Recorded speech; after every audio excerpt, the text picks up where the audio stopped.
Welcome to Hindu newspaper analysis on 3rd May 2022, powered by Knowledge Hunt Media. So, let's get started with GST signals. According to the Ministry of Finance, India's gross goods and services tax GST's April's revenue for March transactions reached a new record of rupees 1,67,000 crores. So, the revenue from GST increases in the month of April.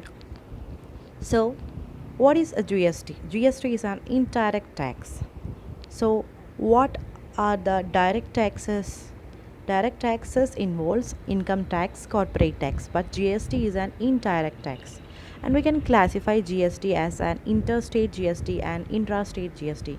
In interstate GST, both the production and the delivery states are different.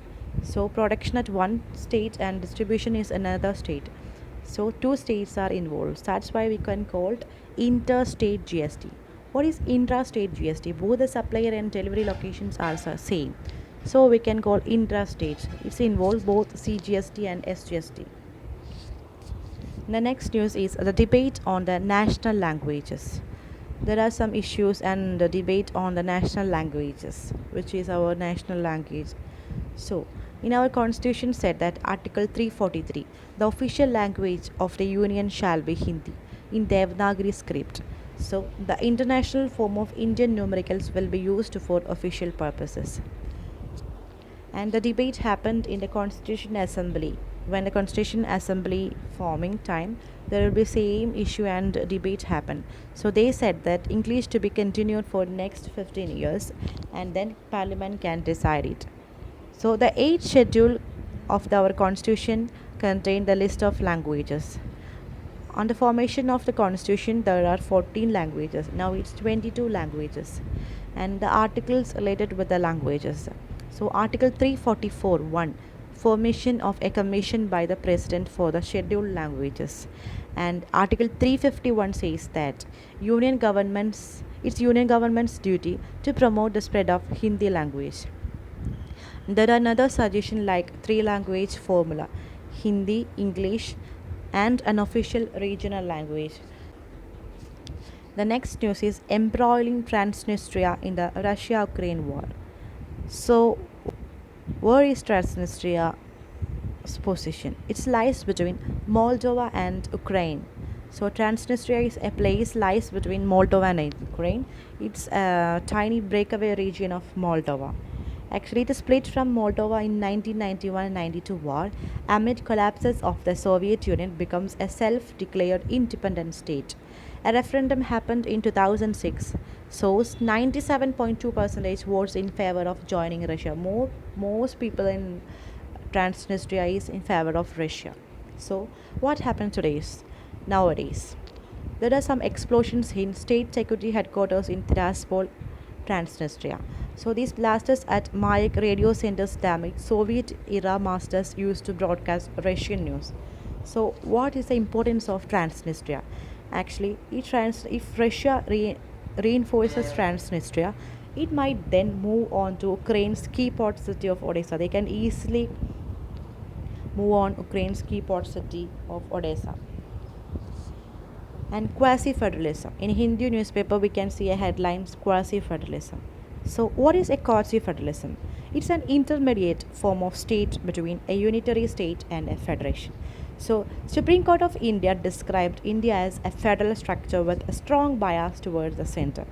So, India has a quasi-federalism.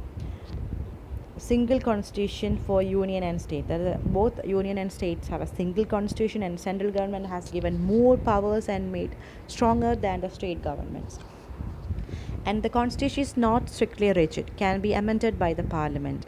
And next one is unified judiciary. The judiciary in India is unified. Both states have a highest judiciary at high courts, and this high court is under the Supreme Court. So there is a unified judiciary and single citizenship. India states do not provide separate citizenship. That states in America, states have a separate citizenship, and the American whole country have another citizenship. And so India will not provide any kind of these things India have only a single citizenship. States do not have a separate citizenship. The next news is unemployment in April climbs to 7.83% by CMI. A CMI report says that the unemployment rate increases in the month of April.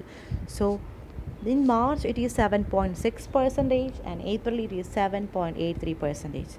So more unemployment in urban areas than rural areas. So highest unemployment in Haryana, that is 34.5 percentage, followed by Rajasthan 28.8 percentage, followed by Bihar 21.1 percentage, followed by Jammu and Kashmir 15.6 percentage.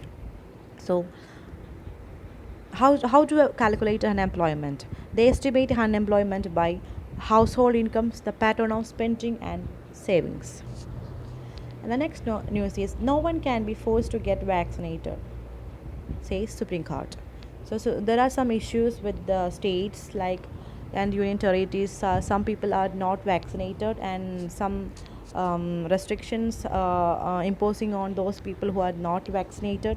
So the Supreme Court said that the personal autonomy of an individual, which is a recognized facet of the protection guaranteed under Article 21, right to life, encompasses the right to refuse to undergo any medical treatment in the sphere of individual health. So no one can be forced to get vaccinated.